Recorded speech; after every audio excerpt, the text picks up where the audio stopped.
the very idea of bringing rational thought into politics is the very deep antecedent of our modern bureaucratic rule of experts. Again, I don't want to make this too simplistic, and I don't want to encourage people to say, well, Plato was bad because, it's all his fault. That would be silly. But still, the idea of introducing reason and therefore expertise into politics, which is the problem we have now with our bureaucratic oligarchic rule of experts, Anthony Fauci and others, in a long-winded way, goes all the way back to Plato. Join the best in the movement. It's Conservative Conversations with ISI, educating for liberty since 1953. Welcome back. You're listening to Conservative Conversations with Marlo Slayback and Tom Saruf. Joining us on the podcast today is Glenn Ellmers, who is the Salvatori Research Fellow in the American Founding at the Claremont Institute. He holds a PhD in political philosophy and American government from Claremont Graduate University and is the author of The Soul of Politics, Harry v. Jaffa and the Fight for America, and now out with Encounter Books is the recently released The Narrow Passage, Plato, Foucault, and the Possibility of Political Philosophy. He's also a prolific and often controversial commentator on public affairs, and he was my teacher at the Publius Fellowship, which we both recently returned from out in California. So Glenn, good to see you again. Welcome to the podcast. Thanks, Tom. It's good to see you again. I'm very happy to be here. Great. And before we begin with our discussion, we'd like to thank you, listener, for listening to Conservative Conversations. This podcast is a production of the Intercollegiate Studies Institute, and our mission is educating for liberty. So if you'd like to join us in fulfilling this mission, be sure to rate and review this podcast on Apple Podcasts to help us reach more listeners like yourself.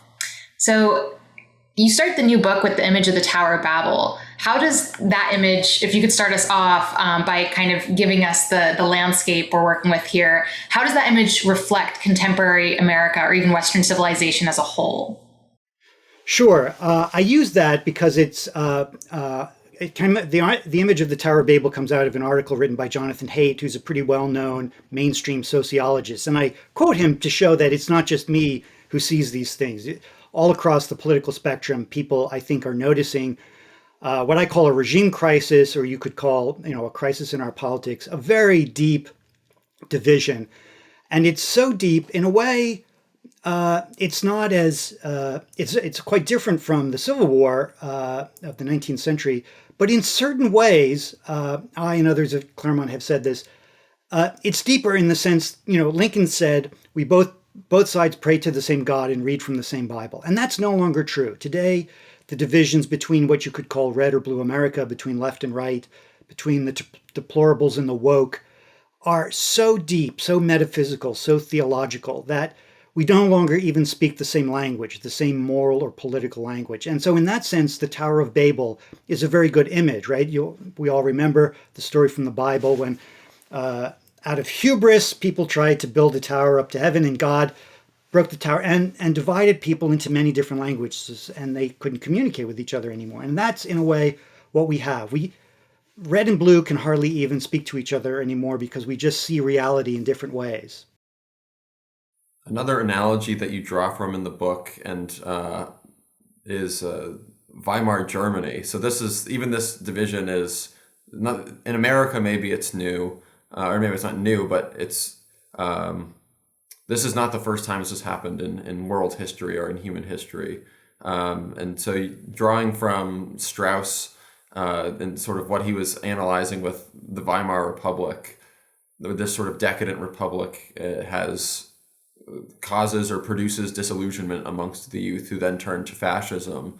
And that gives rise, of course, to Hitler and the Nazis. But what are the parallels there that you're seeing that are causing you to, ring the alarm bells? Right. So, Leo Strauss, as I'm sure most of your listeners know, was this very eminent professor of political philosophy. And my teacher, Harry Jaffa, was one of his students. And Strauss fled Nazi Germany in the 1930s, first to Britain and then to the United States. And so he saw firsthand the problems of Weimar Germany. People forget that in the 1930s, 20s and 30s, Germany was, in many ways, the peak of human civilization, the most cultured, the most civilized, the most educated, the most refined people in the world. But as Strauss points out, they had no moral strength, no political strength to oppose Nazism, right? Their intellectual refinement, their education, in a way, made them weak. They were, as Tom, you used the phrase decadent. That's a good word. They were decadent. They didn't know what they believed in. It was refinement without any foundation. It was education without any principles, you might say. And so when the Nazi threat came along, Weimar Germany was totally unable to defend itself. So analyzing this, Strauss in 1941 wrote a very thoughtful essay on what he called German nihilism. And he pointed out how many young people, and some of these young people became Nazis, some of them didn't, but he's more interested in the phenomenon of old-fashioned, we would today use the word based. That was obviously not a word in Weimar Germany. But, younger people who rejected this decadence, who rejected this groundless, hedonistic refinement, who wanted something more meaningful out of human life, but they didn't have anything to turn to. And Strauss makes the very interesting observation that you might think these people needed liberal education. And Strauss says, no, what they needed was old-fashioned education. They needed teachers who understood their longing for some nobility, some purpose, some meaning in human life, which they could not get from the decadent culture they found. And so the reason I think that's appropriate today is you see an awful lot of young people, the Twitter frogs and others, turning to Nietzsche, turning to radical alternatives, right? Turning to, some of it's, frankly, I think a little bit adolescent, but turning away from what I think is a higher, nobler understanding, turning away from politics also, by the way. And so part of what my book is trying to do, in a way, my Jaffa book, is to show that if you're disgusted by clown world, you don't have to turn to Nietzsche, you don't have to turn to some of these more radical alternatives. There are themes in classical political philosophy, and even in America at its best, that provide a better alternative. So just out of curiosity, because I think actually, you referred to some of the gripers and adjacent groups. There was a piece, I think, by Bronze Age Pervert today that I haven't read yet, but it's circulating on Twitter. We won't link that in the bio because I don't think our listeners should read anything. I think it's maybe by him or someone writing about him. But it almost seems like there is and I sincerely believe the sickness that especially the US faces is a deeply metaphysical one. So perhaps if you could unpack that or kind of draw from this absence of, because I personally believe that nihilism is very tightly connected, closely connected to just this total absence of belief in, and obviously belief can manifest itself in many different ways. A God, it can be the Christian, Judeo-Christian God, or it can be one that is the materialist kind that we see on the woke and progressive left, right? So how would you unpack the, for our listeners who are interested in the theological fight that we're up against? What's your, view there? Right. So in a way, I spend more time in the new book, the Narrow Passage book, looking at the left, in part because what we're seeing is a crisis of the modern world, a crisis of the Enlightenment, a crisis of modern thought. And the left is obviously much more wrapped up with the crisis of modernity. It represents the extremes of modern philosophy. And also the left, frankly, controls almost every major institution in American life. And so understanding that, I think, is more interesting. And the metaphysical crisis that you alluded to, I think, is long ago the left rejected the classical idea of natural right, on the one hand, which you get out of Plato and Aristotle, the idea that we live in a moral universe, a physical and moral universe that we do not create.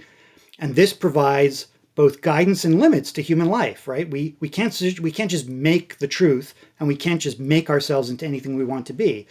But modern leftism, and this is a long, complicated story that I tried to get into a little bit, rejected that a long time ago, partly out of a sense that they don't want to be bound by any limitations on their will, on their passions, on their desires, and connected with, and this is an important theme that we haven't mentioned yet, is the power of science, right? Once the scientific revolution happened a few hundred years ago, people thought that technology could do anything.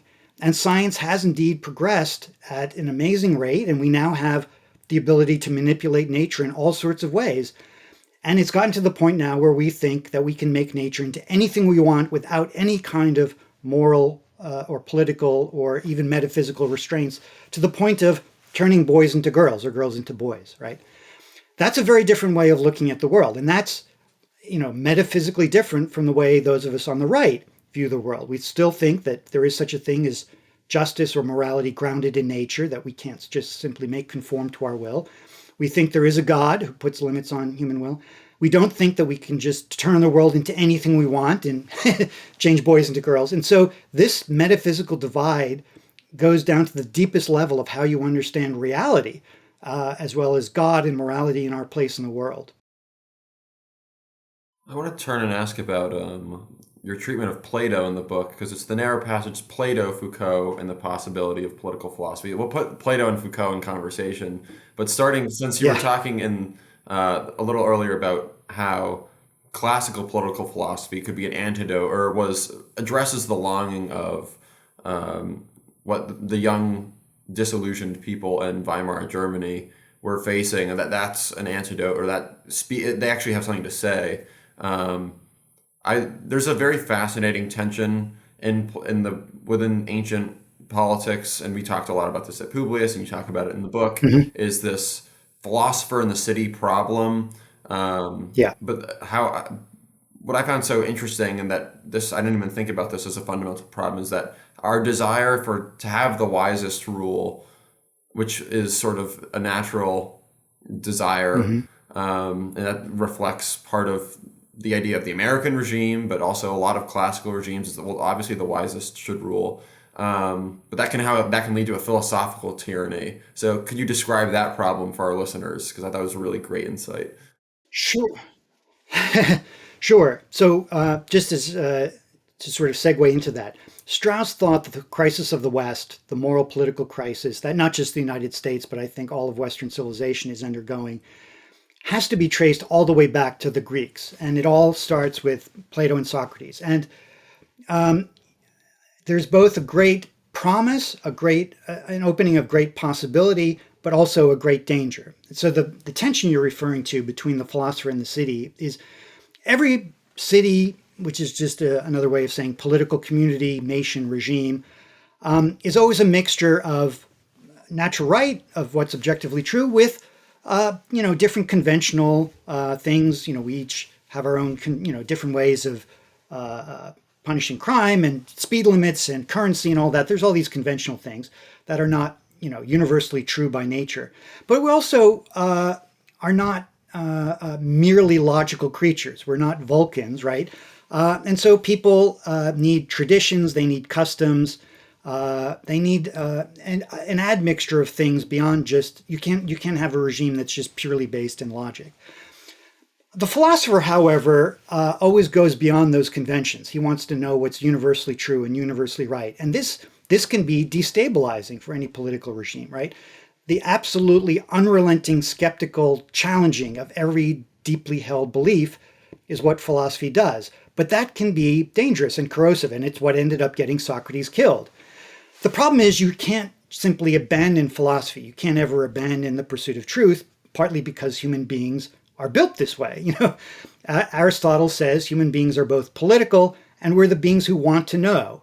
And so there's always, the philosophy always poses a tension with political life because it wants to uncover, it wants to challenge every deeply held belief in pursuit of the truth. But we need those conventions, those traditions in order to have stable and healthy politics. And so that's always a tension. But Plato also opens up the idea of the rational society, right? And it's too simplistic to simply lay all of our modern problems at Plato's feet. That's silly and superficial. But in a way, the very idea of bringing rational thought into politics is the very deep antecedent of our modern bureaucratic rule of experts. Again, I don't want to make this too simplistic, and I don't want to encourage people to say, well, Plato was bad because, it's all his fault. That would be silly. But still, the idea of introducing reason and therefore expertise into politics, which is the problem we have now with our bureaucratic oligarchic rule of experts, Anthony Fauci and others, in a long, winded way, goes all the way back to Plato. And that's a little bit too complicated to explain here, but it's what I get into a little bit in the book. Well, then as a follow-up to that, how as a political philosopher are we to reconcile this fundamental critique of the administrative state on the basis of natural right, with the possibility that the philosophic life and the philosophic inquiry is open to certain potentially totalitarian impulses? Where's the thread or the line that we have to walk?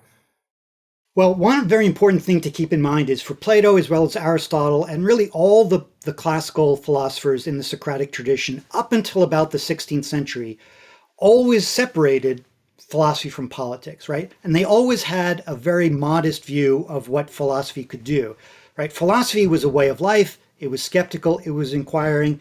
And it could, in a very modest way, offer suggestions, right? It could show some of the worst superstitions, some of the most barbaric traditions. But it was very cautious and very humble about how much rationality you could introduce into society.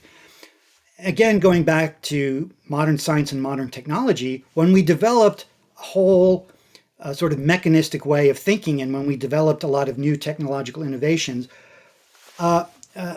the West started to drop this modesty. It started to believe that we can have complete wisdom, right? The ancient philosophers always thought we can never know everything. We can never have complete wisdom. And so we always have to be modest in our pursuit of philosophical truth. With the introduction of modern philosophy and the power of technology, human beings started to think we can construct a perfectly rational society. We can build a politics on the scientific method. We can make politics scientific. And therefore, there would be no limits. We can achieve the perfectly just, rational society, which justifies the rule of experts, and we don't even need the consent of the people. And that's what we're living with today. So I want to circle back a little bit, just out of my own curiosity, because I've been reading a little bit of Foucault specifically on the topic of surveillance lately, and you focus a lot on Foucault. Obviously, our listeners might have a primer if you're a student who's gone through perhaps a philosophy class, especially at a secular university, you probably know a little bit about Foucault. But I'm especially interested in hearing from your perspective why we should study Foucault, why conservative students should study Foucault, and the selections you quote in the book they perhaps sound like a bunch of gibberish. He's a well-known thinker on the left, and maybe is this a know your enemy type situation, or are there maybe valuable, strange kind of threads of thought in there that perhaps the right should consider in our own worldview?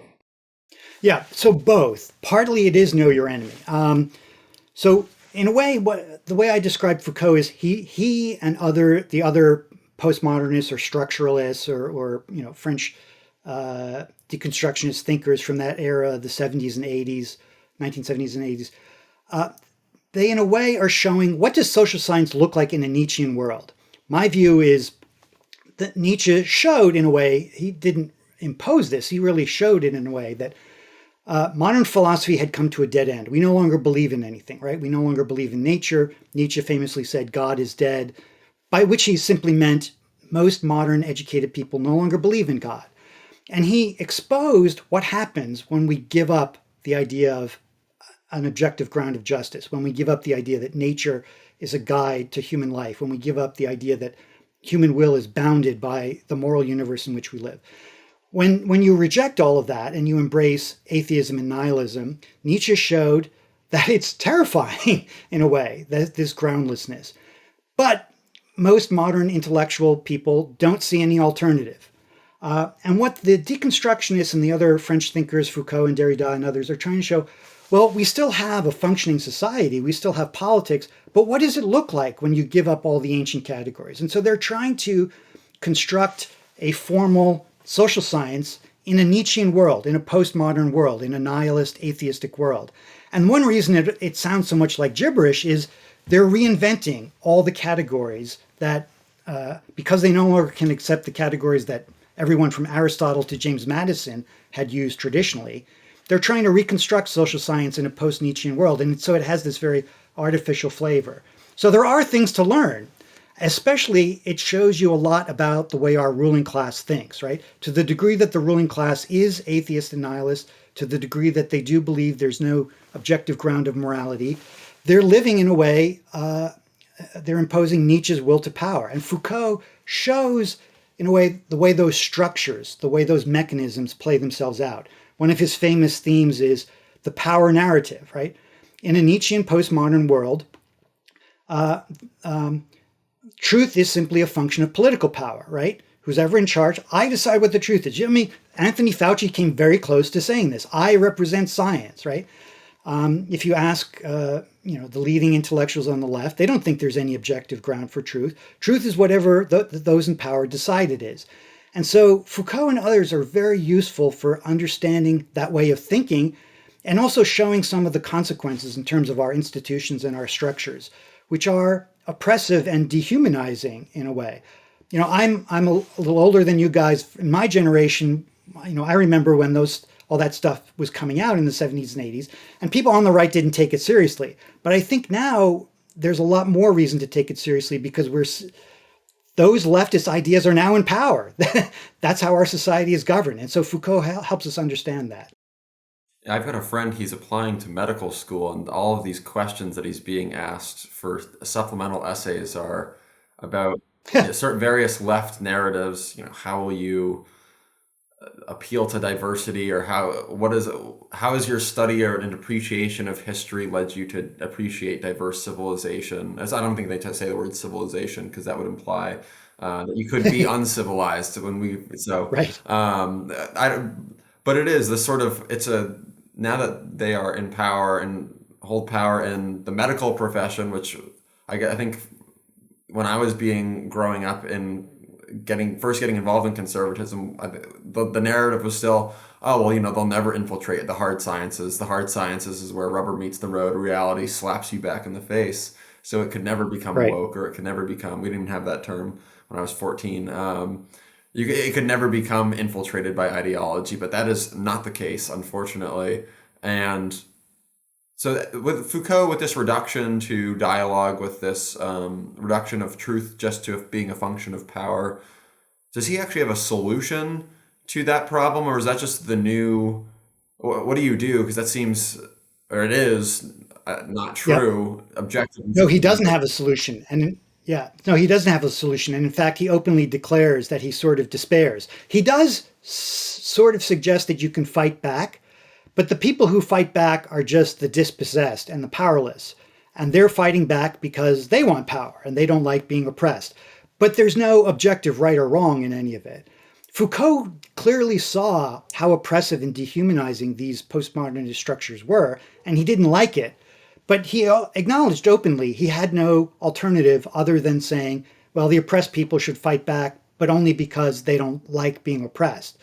He couldn't go back to Plato and Aristotle, who tried to establish a moral foundation of an objective basis for justice and objective basis for right and wrong, because he himself was a postmodernist, even though he saw the problems with it. Tom, can I just pick up on one little thing you said? And I know we're treading in some pretty deep waters, which are a little murky for some of the listeners, but just to add one little point.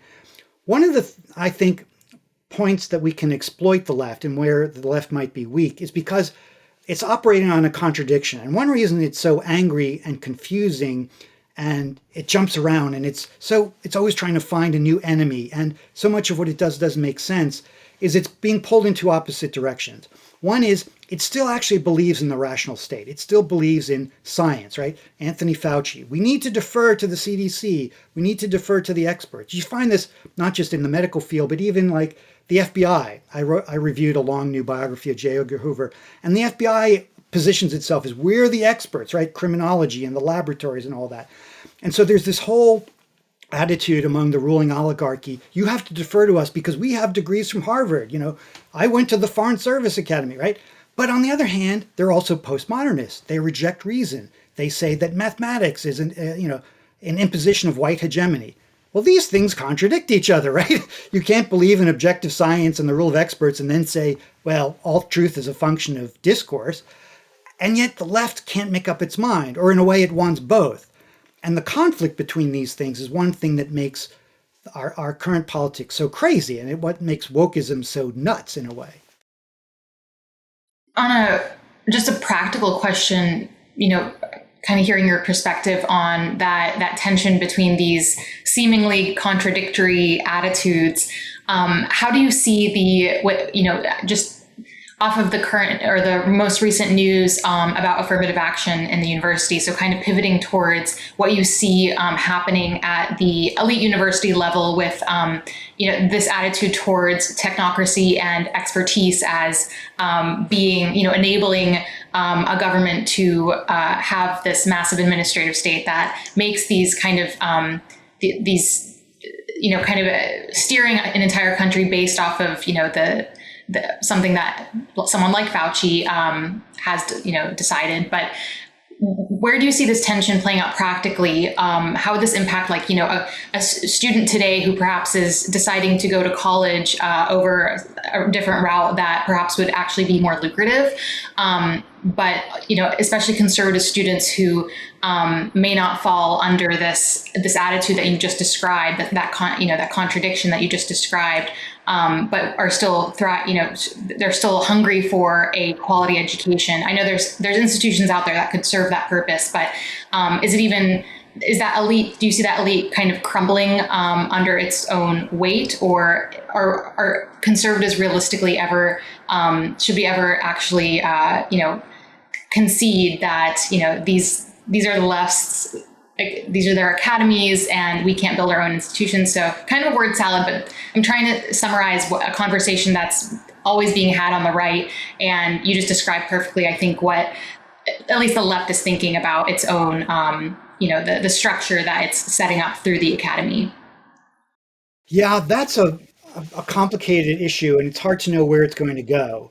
Again, this tension, in a way, it's very hard for the left to sustain this tension. On the one hand, they love, the ruling class all belong to this elite club. That, a tremendous number of them went to Ivy League institutions. They all know each other. They all network with each other. And so they're very invested in the credentialing that the elite universities provide. Right? It's very important to them that they went to Harvard or Stanford Law School or whatever. And yet they're destroying the basis of their own credentialing, right? You can't undermine the intellectual seriousness of these institutions forever and still expect people to respect the credentials, right? And so affirmative action, in a way, pinpoints this, right? On the one hand, they're driven by this ideological commitment to racial justice and group rights and equity and all this stuff. On the other hand, I think it's becoming more and more clear that the universities are rapidly losing their own credibility, the respect and once the deplorables no longer I think we're already there, that they no longer give a flying falafel about Harvard or Yale degree, but it's still important to the ruling class. And so that's another way that this tension is coming about. If you want to just totally destroy the credibility of the Ivy Leagues, they're doing that. On the other hand, they want to maintain it. So I don't know how that's going to play out. In terms of where conservatives should go and the question of the elite universities, those credentials still matter a little bit to some degree. It's really problematic in the medical schools because we're getting to the point now. I sort of wonder what some sanctimonious leftist on the Upper West Side of Manhattan is going to be thinking in a few years about going to a doctor who's a minority from an elite university. You have to think at some point they themselves are going to have to wonder, how do I know whether my doctor is competent or not, right? I mean, that's a very reasonable question, and it's becoming more and more palpable. Conservatives, I think, if they want to go to these elite universities, they have to just undertake their own education. There are professors here and there who keep a very low profile, who you can seek out, and that's worthwhile. There are places like Hillsdale and other places where you can go. But just in terms of prediction, I don't know how it's going to play out. And I commiserate with young people on the right who are trying to figure out how to navigate that. It's not easy. That's also a good place, I think, to put a shameless plug for ISI, because wherever you go, Yeah, ISI absolutely. can be a resource to you on your campus, and you can start a campus society or get plugged in with our lectures and seminars. But that shameless plug aside, getting to the end of the book, you're outlining a set of questions or potential solutions or directions, not to the permanent political problems. Those will always be with us as long as there are human beings and as long as they're a political society, but to the sort of current Scylla and Charybdis of the left bureaucratic totalitarianism and the threat of like a right neo-pagan tribal tyranny in its own sense. But you list history, religion, science, morality, and honorable ambition. And I was kind of surprised by this because I sort of saw by the end of chapter 3, when you're talking about how Foucault laments there's no solution to the problem of the crisis of modernity, and it's all just a matter of power, and the dispossessed want power, and once they get power, he doesn't really say what happens, but you sort of surmise it basically brings us back to Hobbes, but instead of the state of nature being the endless war of all against all, it's within the state or within politics, it's a war of all against all, and you can sort of see that playing out today, and increasingly, right, especially as some of the decorum degrades or falls away. So I sort of thought you were going to say, oh, well, these people don't believe in reason, and it's either oppress us. So like, that's sort of where I thought the book was headed. Only woke militants can only be met with an equal and opposing force, but that's not where it ends. It ends with wonder. So I'm wondering if you can tell us more about that. Right. So first of all, I like to think I'm not just a clueless academic. I mean, one of the things that my flavor of Straussianism, which is, Harry Jaffa and the Claremont school, is we like to emphasize that we're not sophists. We don't think that politics can be reduced to speech. Jaffa was a great fan of Lincoln, who understood both persuasion and force. And this is a lesson that goes all the way back to Plato. Plato and Aristotle, they were, as I said, very realistic and very modest. And they understood that reason can play a role in politics, but you can never overcome the need for coercion and force. And so we do have to fight politically. Let me emphasize politically. I don't want to wind up in jail with the J6 prisoners. I mean, we have to fight politically. And Claremont is very active in mobilizing, as a nonprofit, intellectually mobilizing political action. But I'm also not hopeless. One of the things I say is our political action has to be intelligent.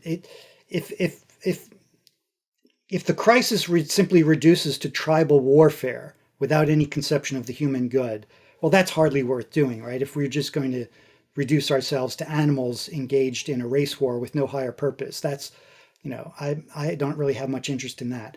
And so I do think that by going back to political philosophy, by going back to understand, if we're going to fight for something, we have to fight for an understanding of the human good, of what makes life worthwhile, of an understanding of justice grounded in nature. And so wonder, philosophic wonder, means we live in a world that's amazing in a way, a world we don't create, a world that is beyond our will. And when we approach life in that way, we can fight politically, but we can fight for something that's good, that's objectively good. And that's what I want us to do. And I want to encourage people on the right not to simply fall into Nietzschean nihilism, tribal warfare. I want us to fight, but I want us to fight for an idea of the good life. Well, as a closing question, Tom has told me that you have a very interesting perspective on this question that we typically ask our guests at the end of the show is, how would you define conservatism? And I'm also interested in hearing more about how students who are listening to this podcast, if they're interested in Claremont, how they can get involved. Tom and I are both graduates of the Claremont Publius Fellowship, which, is an amazing program. Obviously, I encourage students to get involved in ISI's programming as well. We do, seminars and debates all across the country throughout the year. And so we are, a student-focused organization, but Claremont's also a wonderful organization that I think is worth getting involved with as well, especially through the fellowship program. So perhaps you could, answer that question of what you believe conservatism is and maybe prospects for conservatism today and forward. As obviously we don't have to discuss the granular details of the upcoming election, but obviously there is that the landscape we're looking at right now is really creating a tension among conservatives, and how students who are interested in what you're saying can get involved with Claremont. Sure. I, like a lot of my other colleagues at Claremont, we're pretty critical of the old conservative establishment, Conservatism, Inc. We think it hasn't served the American people very well. It certainly hasn't served, the working class, ordinary rural Americans very well. So, in a way, I've sometimes used the word counter-revolutionary, right? we had the American Revolution, then we had the progressive takeover, which is what we're still living under. And so now we need a counter-revolution to get the older America back from the progressives, who've now seized control of pretty much all the institutions of power. And so the very idea of conservatism is a little complicated because the very understanding of America has gone back and forth. So I would talk about the principles we want to recover. To the degree that we want to conserve something, I would say conserving the best of Western civilization, going all the way back to the Greeks and the Romans, Athens and Jerusalem, to use a famous formulation. But I'm not a fan of conservatism, Inc., in the sense of the old Beltway establishment. As to resources, you said everything already. Claremont and ISI, are pretty good friends. Our president, Ryan Williams, and your president, Johnny Burka, put together, I thought it was a very nice program down in Florida a few months ago. Claremont.org is our website. You can find their information. We have several fellowship programs for young people, somewhat older people, attorneys. There's a ton of material there. There's my new book, my book on Harry. So if you want to know a little bit more about the intellectual background of the Claremont Institute, my book about Harry Jaffa has some interesting information about that. Between these two organizations, I think students could find almost everything they need, at least to start a really serious education. Well, that's a great place to end it. And just as an aside, your book on Harry Jaffa, very important book, I think. And you did a podcast with the James Wilson Institute, another great organization that we're friends with. And I'll link to that podcast, because if you want the Cliff Notes version, or if you prefer listening to podcasts to reading books, which you should read important books, that's what Strauss would say. One of the takeaways from Claremont was always go back to read the books. But we'll link that podcast as well on Glenn, your first book on Harry Jaffa. But thank you again for joining us today. And the book is The Narrow Passage, which I recommend. Read it slowly, I would say. That'd be my advice. But if people want to follow more of your work, in addition to just this book and the Jaffa book, where can they find you?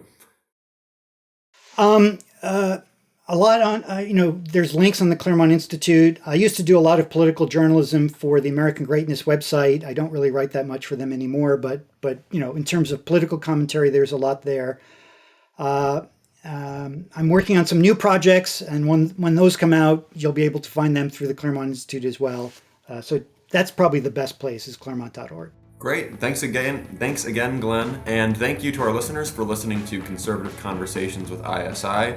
If you've enjoyed this episode, be sure to head over to isi.org/resources to see all that we offer our members, including the Intercollegiate Review, select modern age articles, and of course, this podcast. Thanks again for listening. Don't forget to rate and review, and we will see you next time on Conservative Conversations with ISI.